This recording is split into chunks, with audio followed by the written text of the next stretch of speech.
Hello everyone, welcome to enlightenment studies. My name is Anshu Singh Gautam और आज का जो टॉपिक है वो है phase modulation, that is also known as PM. उसे हम पीएम के नाम से भी जनरली जानते हैं।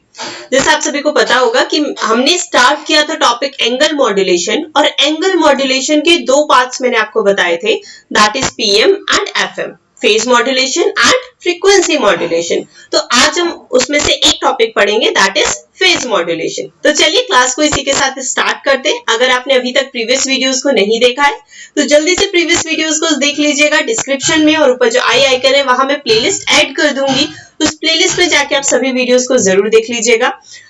अब आज का टॉपिक स्टार्ट करते हैं। इस क्लास को स्टार्ट करने से पहले मैं बता दूं कि जो भी मैं आपको पढ़ा रही हूं 99 या 100% लिख लीजिए आपके एग्जाम में आने वाला है, क्योंकि जो भी आपके प्रीवियस ईयर्स हैं कम्युनिकेशन से रिलेटेड वो सभी मैं आपको ऑलरेडी करवा चुकी हूं। चाहे उन क्वेश्चंस को पहले सॉल्व कर लीजिएगा and then come to the class, और पहली क्लास देख लीजिए फिर उन क्वेश्चन को सॉल्व कर लीजिएगा। आपको समझ आ जाएगा कि आपके क्वेश्चंस कौन कौन से टॉपिक से पूछे जाते हैं। ऑलराइट, तो उन टॉपिक्स पे बहुत अच्छे से ध्यान दीजिएगा जो क्वेश्चंस आपके प्रीवियस ईयर्स में आए हैं। और कोई भी एग्जाम हो, ये सब टॉपिक जो है ये आपके काफी इंपॉर्टेंट टॉपिक है। मैं एकदम बेसिक जीरो से लेके मैंने स्टार्ट किया है और अब थोड़ा हम और डेप्थ में जाते जा रहे हैं। This is the second chapter, that is angle modulation, और एंगल मॉड्यूलेशन के होते हैं दो पार्ट। ऑलराइट, तो चलिए स्टार्ट करते हैं इसी के साथ। बट उससे पहले अगर अभी तक आपने क्लास को लाइक नहीं किया है और ज्यादा से ज्यादा वीडियो को शेयर नहीं किया है तो जल्दी से वीडियो को शेयर जरूर कर दीजिएगा। ऑलराइट, तो चलिए क्लास को इसी के साथ स्टार्ट करते हैं। और अगर थोड़ा सा डिस्टर्बेंस हो रहा हो तो सॉरी फॉर दैट। एक्चुअली थोड़ा सा कंस्ट्रक्शन हो रहा है जिसकी वजह से हो सकता है आपको थोड़ी सी आवाज आ रही हो, ठीक है। एंड टॉपिक को स्टार्ट करने से पहले मैं आपसे माफी भी चाहूंगी कि काफी दिनों बाद आपकी क्लासेस शुरू हो रही हैं। काफी दिनों बाद आपकी क्लासेस दोबारा से मैंने स्टार्ट करी है, क्योंकि थोड़ा सा प्रॉब्लम हो गई थी, लैपटॉप में भी प्रॉब्लम हो गई थी, थोड़ा सी बिजी चल रही थी, जिसकी वजह से मैं आपकी क्लासेस नहीं ले पाई थी। बट अभी मैं कोशिश करूंगी कि रेगुलरली आपकी क्लासेस हो। ऑलराइट, तो चलिए अब नो बातें, अब come to the topic, that is phase modulation. समझते हैं फेज मॉड्यूलेशन क्या है। लास्ट क्लास में मैंने आपको समझाया था कि एंगल मॉड्यूलेशन के दो पार्ट्स होते हैं। एंगल मॉड्यूलेशन के दो पार्ट्स में हमने डिवाइड किया था, दैट इज फेज मॉड्यूलेशन और second one is frequency modulation. First one is phase modulation and second one is frequency modulation. तो आज का जो टॉपिक है ये आज हमारा टॉपिक है फेज मॉड्यूलेशन। ऑलराइट, अब देखिए फेज मॉड्यूलेशन क्या होता है। If angle modulation occurs due to dependence of phi t on mt, then it is called as phase modulation. अगर आपका एंगल मॉड्यूलेशन हो रहा है, किसकी वजह से एंगल मॉड्यूलेशन हो रहा है? इस फेज की वजह से। phi t is nothing but the phase। जहां पे भी मैं phi t लिखूंगी समझ जाइएगा ये क्या है आपका फेज, दैट इज एंगल, ठीक है, फेज है आपका। इफ एंगल मॉड्यूलेशन, अगर आपका एंगल मॉड्यूलेशन फेज की वजह से हो रहा है, इसे हम कहते हैं फेज मॉड्यूलेशन। ये था एकदम जनरल टर्म्स में मैंने आपको बताइए डेफिनेशन। अब हम समझते हैं टेक्निकल टर्म्स में यहाँ क्या लिखा हुआ है। If angle modulation occurs due to dependence of phi t on mt, अगर आपका फेज जो है वो आपके मैसेज सिग्नल के अकॉर्डिंग चेंज हो रहा है, जैसे जैसे message signal, as the message signal changes in same way phase changes, उसी तरीके से आपका फेज भी चेंज हुआ जा रहा है मैसेज के अकॉर्डिंग। जैसे जैसे मैसेज चेंज होगा उसी वे में आपका फेज चेंज होगा, इसी को हम कहते हैं फेज मॉड्यूलेशन। ऑलराइट, देखिए dependence of phi t on mt, phi t किस पे डिपेंड कर रहा है? mt पे डिपेंड कर रहा है। अगर mt चेंज होगा तो फेज भी चेंज होगा, क्लियर, देन इट इज। और अगर इस वजह से, इन दोनों के चेंजेस की वजह से एंगल मॉड्यूलेशन हो रहा है, that is known as angle modulation. Clear है यहाँ तक बात? सिंपल सी डेफिनेशन थी और काफी बार एग्जाम में पूछी भी जाती है डायरेक्टली। ऑलराइट, आगे बढ़ते हैं। देखिए यहाँ पे थोड़ा सा फेज मॉड्यूलेशन का मैंने ये भी बना है। तो ये क्या है आपके पास? सपोज करिए फेज मॉड्यूलेशन हम समझते हैं, this is your message signal. Supposedly ये आपका मैसेज सिग्नल है। मैंने ऑलरेडी आपको बताया हुआ है कि मैसेज सिग्नल क्या है, जो सिग्नल आपको एक्चुअल में सेंड करना है। लाइक मैं यहां से बोल रही हूं तो my voice is message signal, और आप जो आप रिसीवर है, क्योंकि यहाँ पे तो ट्रांसमीटर होगा, क्योंकि यहाँ से आवाज भेजनी है, आपके पास तक आवाज पहुंचनी है, तो you are the receiver side, I am at the transmitter side. और भेजना क्या है ट्रांसमीटर से? मेरी आवाज आपके पास तक पहुंचनी चाहिए, तो my voice is your message signal. तो यहाँ पे मैसेज सिग्नल है, इस चीज को मैं ऑलरेडी डिटेल में डिस्कस कर चुकी हूँ फर्स्ट लेक्चर में। तो यहाँ पर क्या है? Message signal. ऑलराइट, तो मैसेज सिग्नल कुछ इस तरीके से यहाँ पे डिनोट किया हुआ है। अब देखिए, अब मैसेज सिग्नल, अब देखिए मैं तो यहाँ उत्तराखंड में रहती हूँ, आप हो सकता है कहीं पे भी रहते हो, आप may be are in Orissa, you may be are in Uttar Pradesh, may be are in Bengal, you may be are in Tamil Nadu, कहीं भी आप इंडिया में हो सकते हैं या फिर आउट ऑफ द इंडिया भी हो सकते हैं। ऑलराइट, तो अब क्या होगा, इतनी तेज तो आवाज मेरी है नहीं कि आपके पास तक पहुंच जाए, तो हम कैरियर सिग्नल को मैसेज सिग्नल के साथ कंबाइन करके भेज देते हैं। इस कॉन्सेप्ट को मैं ऑलरेडी समझा चुकी हूँ, I am not going to repeat this, just एक लाइन में मैं फिनिश करूंगी इसको। तो मेरी जो आवाज है वो इतनी स्ट्रांग नहीं है, इतनी उसमें एनर्जी नहीं है, इतनी पावर ही नहीं है कि वो आपके पास तक पहुंचे, मेरी क्या किसी इंसान की नहीं है। तो हम क्या करते हैं, मैसेज सिग्नल को कैरियर सिग्नल के साथ मिक्सअप करके कंबाइन करके उसे भेज देते हैं। ठीक है, अब ये आया carrier signal, message signal, carrier signal, modulation हुआ। यहाँ पे कौन सा मॉड्यूलेशन हो रहा है? Phase modulation. दैट मींस अब आपका फेज मॉड्यूलेशन में क्या होता है? फेज चेंज होता है according to your message signal. Message signal जैसे चेंज होगा, फेज भी सिग्नल का चेंज होता जाएगा।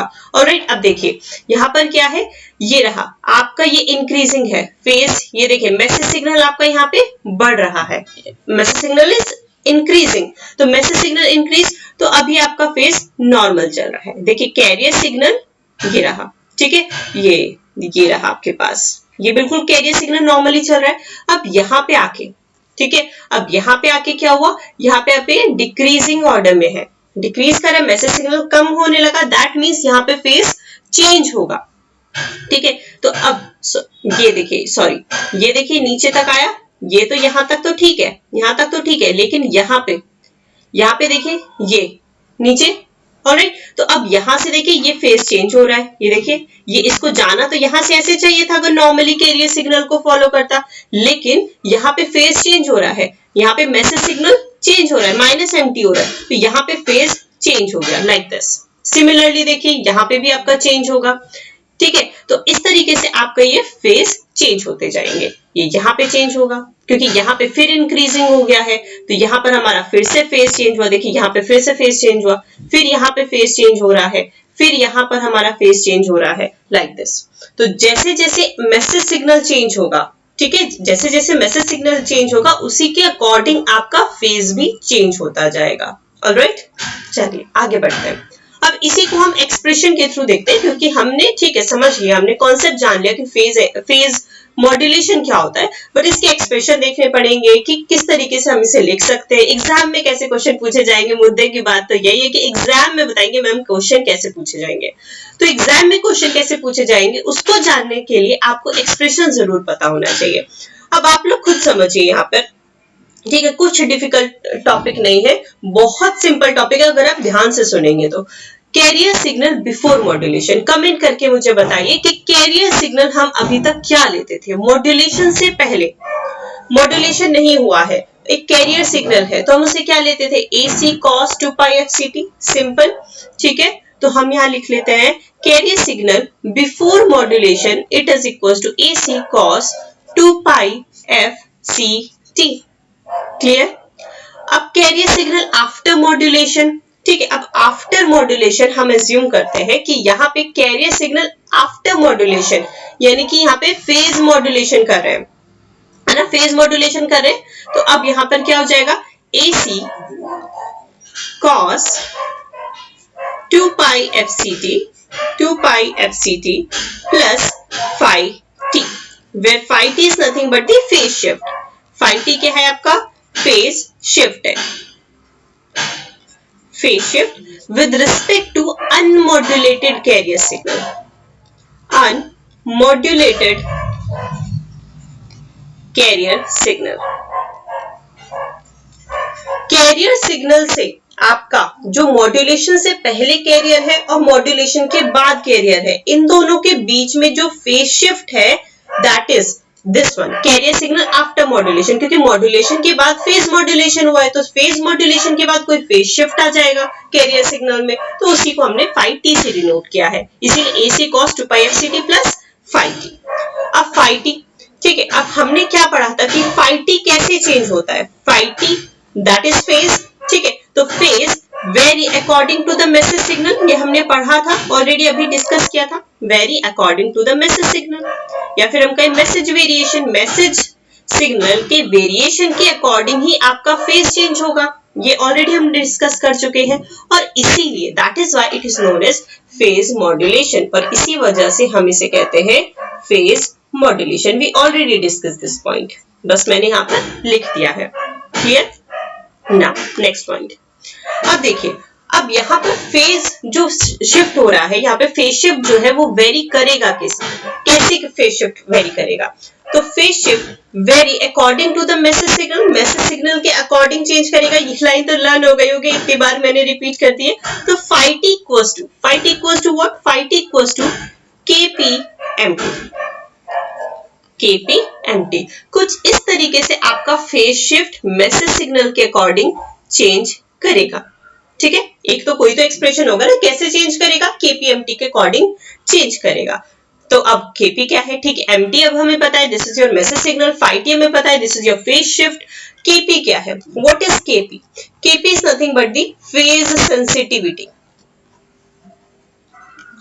फेज सेंसिटिविटी, ये क्या है आपके पास, फेज सेंसिटिविटी। अब नहीं समझ आया कि मैम, अभी भी नहीं समझ आया कि फेज सेंसिटिविटी मतलब क्या, देखते हैं।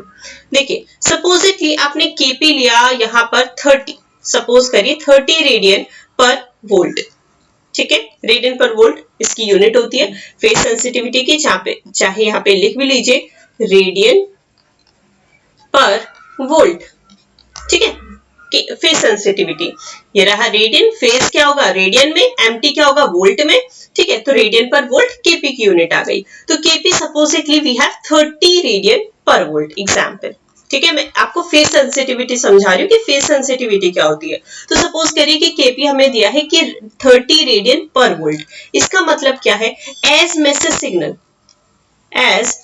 Signal is changed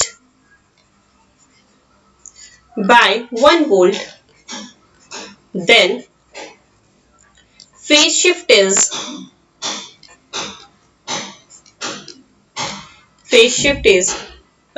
changed by 30 radians। इसका मतलब क्या है कि अगर हमारे मैसेज सिग्नल में 1 वोल्ट का चेंज है, 1 वोल्ट का चेंज आया, तो वहां पर 30 रेडियन का फेज शिफ्ट आ जाएगा, ठीक है। 1 वोल्ट चेंज मैसेज सिग्नल में, तो 30 रेडियन का फेज शिफ्ट कहां पे आ जाएगा आपका, फेज शिफ्ट में 30 रेडियन का चेंज आ जाएगा, तो this is your kp, simple है, अभी समझ आएगा क्लियरली। तो अब हमें अगर phi t समझ आए कि this is phi t equals to kpmt, तो अब हम spmt का एक्सप्रेशन लिख सकते हैं, what is the expression of pm signal now, तो हम पीएम सिग्नल का अब एक्सप्रेशन लिख सकते हैं, general expression of PMT after modulation, that is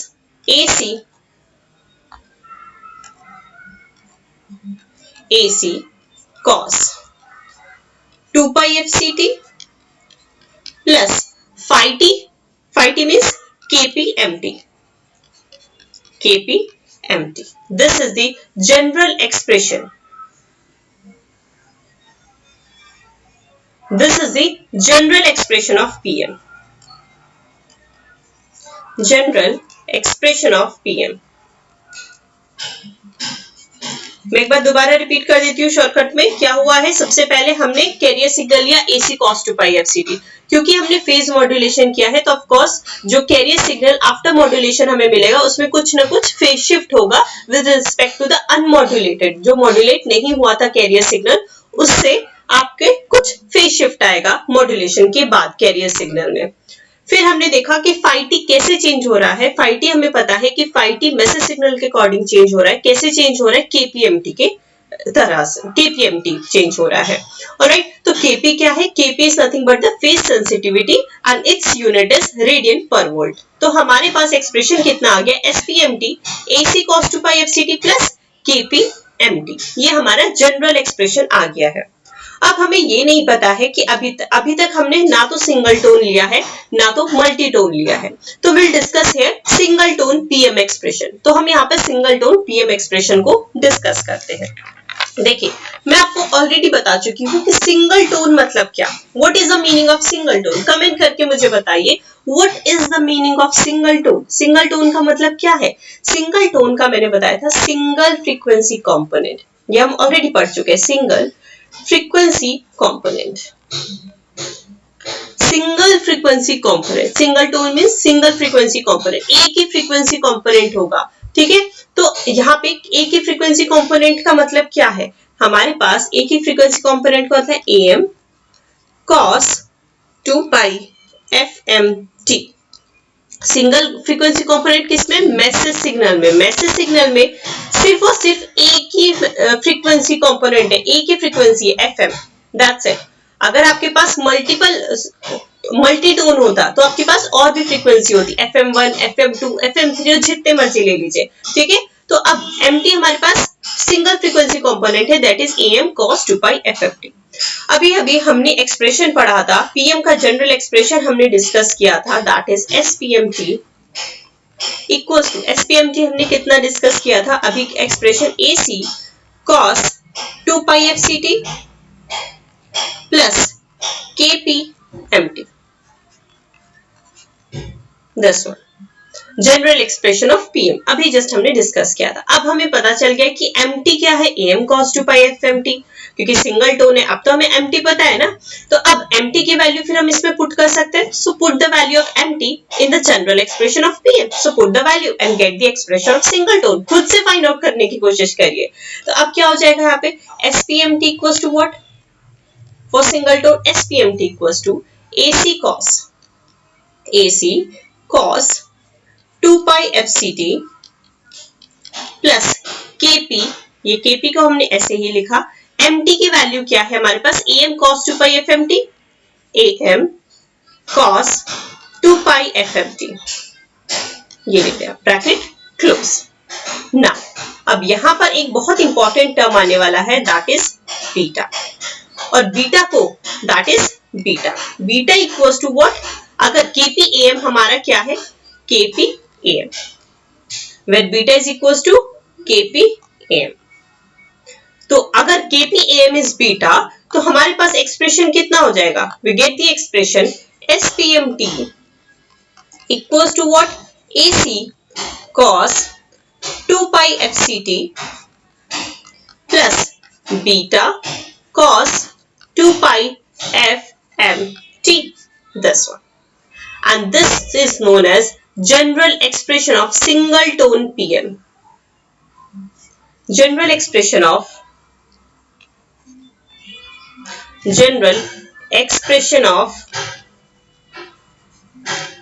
single tone PM. Single tone PM. तो general expression of single tone PM is equals to AC cos 2 pi FCT plus beta cos 2 pi FMT. Alright, where beta equals to KPAM, most important formula। beta किसका मैं बता रही हूँ? PM का बता रही हूँ यहाँ पर। This is equals to KPAM. What is beta here? beta क्या है हमारा? beta is nothing but the modulation index.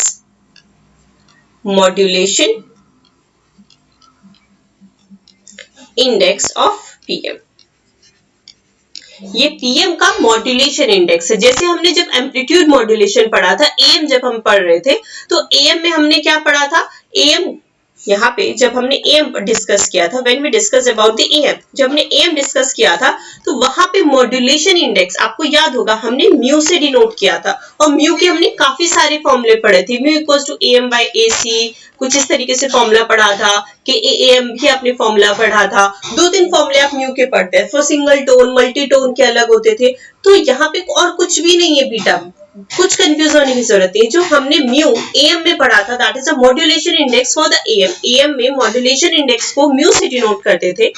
यहाँ पर एंगल मॉड्यूलेशन में जब मॉड्यूलेशन इंडेक्स को शो करने का तरीका क्या है, उसे डिनोट करते हैं बीटा से। कुछ अलग नहीं है, बिल्कुल सेम चीजें हैं, बस वहां पे एम था तो हमने वहां पे म्यू कहा था, यहाँ पे एंगल मॉड्यूलेशन है तो हमने यहाँ पे बीटा कहा है, बट दोनों ही आपके मॉड्यूलेशन इंडेक्स है। और जैसे मैंने आपसे कहा है, हमेशा मैंने आपसे कहा है, कोई भी formula whether it's for angle modulation whether it's for amplitude modulation, दोनों के लिए ही आपके मॉड्यूलेशन इंडेक्स के फॉर्मूले बहुत बहुत इंपॉर्टेंट है।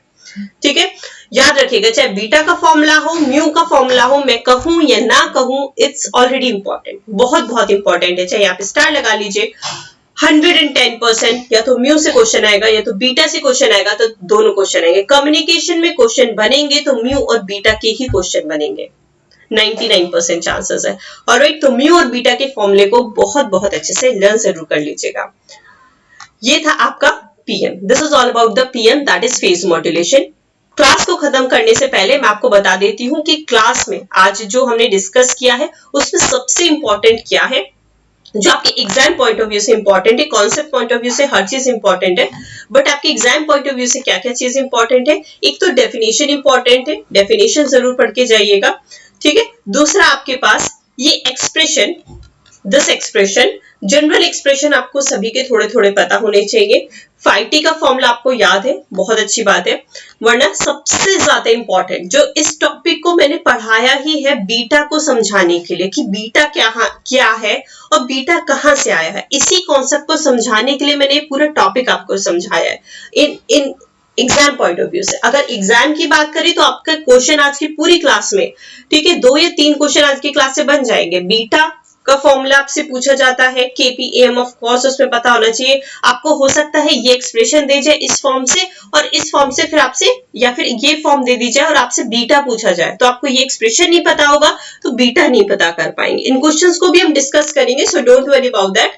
अभी सिर्फ हम टॉपिक को डिस्कस किया है और जैसे ये चैप्टर फिनिश होगा उसके बाद हम लोग क्वेश्चन डिस्कस करेंगे as we done in the amplitude modulation.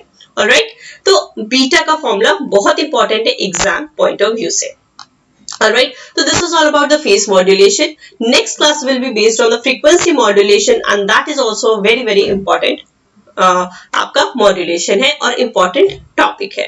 तो यहीं पर हम क्लास को खत्म करते हैं। अगर आपको क्लास पसंद आई, आपको वीडियो पसंद आई तो वीडियो को लाइक करना, शेयर करना, कमेंट करना, सब्सक्राइब करना and for the notification bell icon दबाना मत भूलिएगा। Thank you very much everyone, bye bye everyone. And कोई भी डाउट आता है कमेंट्स में पूछ लीजिए। डिस्क्रिप्शन में टेलीग्राम ग्रुप ऑलरेडी मेंशन्ड है, टेलीग्राम ग्रुप आप चाहे तो ज्वाइन कर सकते हैं। वहां पे क्लास के नोटिफिकेशन आपको रेगुलरली मिल जाते हैं।